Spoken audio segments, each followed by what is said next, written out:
মানি making tips, কম পরিশ্রমে বিপুল টাকা আয়। দেখে নিন কি করতে হবে।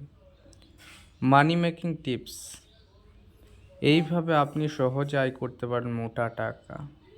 উৎপাদন খরচ ও পরিশ্রম কম হওয়া চীনাবাদামের চাষের দিকে ঝুঁকেছেন কৃষকরা। মাঠ পরিদর্শনে গেলে দেখা যাবে অন্যান্য বছরের এলাকায় বাদাম চাষের তেমন দেখা না মিললেও এবার বাদাম চাষে জোর দিচ্ছেন কৃষকরা। কয়েক বছর ধরে অন্যান্য ফসলের বাজার দর খারাপ, এ কারণে প্রথাভিত্তিক চাষ থেকে মুখ ফিরিয়ে নিয়েছেন কৃষকরা। বদলে বাদাম চাষের দিকে ঝুঁকে দিয়েছেন তারা।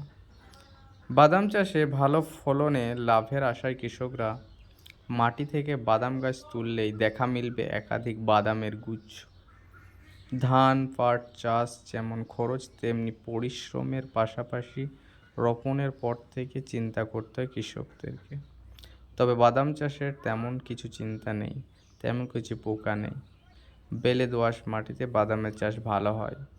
বিভিন্ন এলাকায় ছড়িয়ে পড়েছে বাদাম চাষ। অন্যান্য ফসলের তুলনায় এই চাষে তেমন পরিশ্রম দিতে হয়।